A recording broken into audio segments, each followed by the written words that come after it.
নমস্কার, হাইলাকান্দি দর্পণ TV news চ্যানেলের পর্দা দর্শকদের স্বাগত। খবর পড়ছি নিকিতা মালাকার। দর্শকদের জন্য এই মুহূর্তে একটি বিশেষ সংবাদ। শিলচর সিভিল হাসপাতালকে 300 শয্যার হাসপাতালে উন্নতি করা এবং অতি সত্বর রেডিওলজিস্ট নিয়োগ করা সহ বিনামূল্যে সোনোগ্রাফি চালু রাখার দাবিতে বিক্ষোভ প্রদর্শন করেন সিভিল হাসপাতাল আধুনিকীকরণ দাবি কমিটি। শিলচরের শতাধিক প্রাচীন সিভিল হাসপাতালে চিকিৎসাধীন ও বহির্বিভাগের রোগীদের এতদিন বিনামূল্যে সোনোগ্রাফি করার যে সুবিধা ছিল তা শনিবার থেকে রেডিওলজিস্টের অভাবে বন্ধ করে দেওয়া হয়েছে।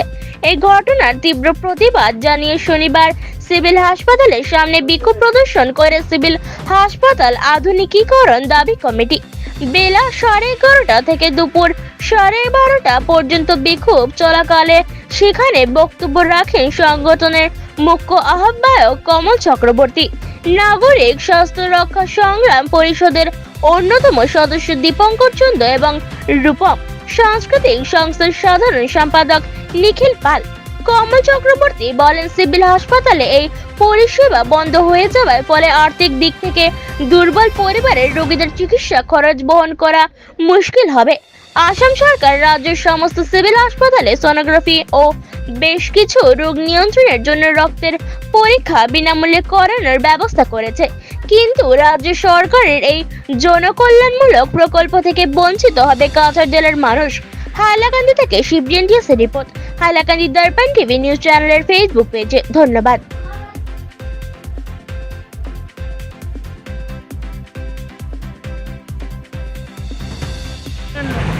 মিশন ডিরেক্টর লক্ষ্মীপ্রিয়া দাস, যিনি গুয়াহাটিতে আছেন, আমরা লক্ষ্মীপ্রিয়া দাসের কাছে মেইল পাঠিয়েছি, আমরা গভর্নর অফ আসামকে মেইল পাঠিয়েছি, আমরা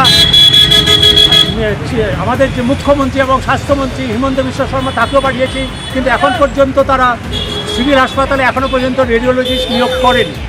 এবার এই রেডিওলজিস্ট নিয়োগ না করাতে কেউ এখানে সোনোগ্রাফি আর করতে পারবে না।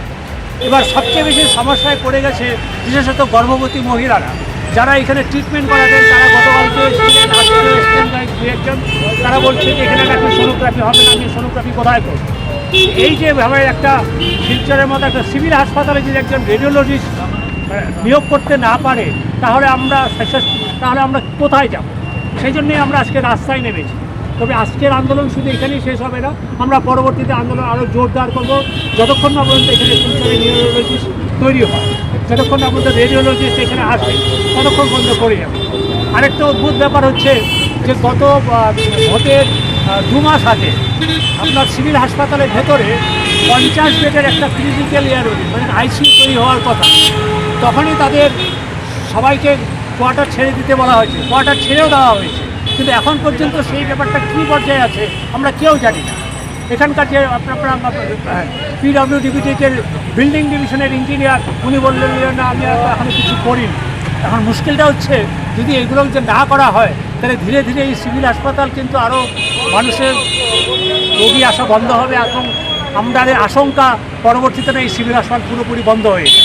কাজে আপনাদের কাছে আপনারা এই বার্তাটাই মানুষের কাছে দেবেন, যাতে সিভিল হাসপাতাল নিয়ে শিলচরবাসী সবাই যেন এগিয়ে এসে সরব। নমস্কার। রেডিওলজিস্ট নিয়োগ করতে হবে, সিভিল হাসপাতালে রেডিওলজিস্ট নিয়োগ করতে হবে, তাহলে আমাদের আন্দোলন চলবে। আসাম সরকার হুঁশিয়ার, আসাম সরকার হুঁশিয়ার, রেডিওলজিস্ট নিয়োগ করতে হবে।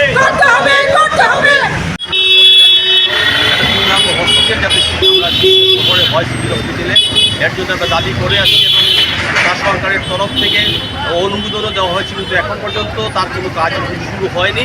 এবং এখন যে অবস্থায় এসে দাঁড়িয়েছে সিভিল হসপিটালটি, তাতে সত্যি আমরা খুবই দুঃখের সঙ্গে বলতে হচ্ছে রেডিওলজিস্ট বিভাগে এখানে যে সোনোগ্রাফি আছে, কিন্তু সোনোগ্রাফি করার মতো ডাক্তার নেই। তাই আমরা চাইছি যে অতি সত্ত্বর যাতে এখানে সম্পূর্ণভাবে প্রতিটি বিভাগে ডাক্তার যাতে রিক্রুটমেন্ট করা হয় এবং রুগীরা যাতে দুস্থ রুগীরা এখানে সেবা পায়। এসে আমরা দেখেছি অনেক রুগী আসেন এখানে, কিন্তু ওরা প্রাথমিক চিকিৎসা নিয়ে শুধু প্রেসক্রিপশন দিয়ে দেওয়া হয়, তারপরে ওরা চলে যায় বাড়িতে। এখন দরকার এক্স রে পর্যন্ত এখানে করা হচ্ছে না, এখনও করা হচ্ছে না। তাই এইসব যাতে অতি সত্ত্বর সরকার এই ব্যাপারে নজর দেন, এই জন্য আমরা সরকারের কাছে আবেদন করেছি।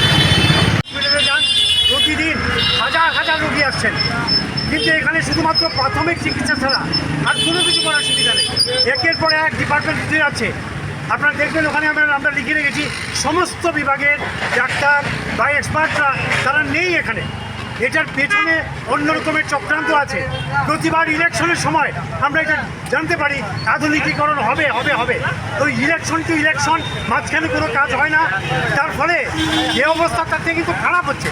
একজন মাত্র ছিলেন সবেদন নীলমণি রেডিওলজিস্ট, সেই রেডিওলজিস্টের বিদায় নিয়েছেন, স্বাভাবিকভাবে নিয়েছেন। ওনার বয়স যথেষ্ট বয়স, অনেক সার্ভিস দিয়েছেন তিনি, কিন্তু সরকারের জানা সত্ত্বেও এই কাজগুলো করা হচ্ছে না।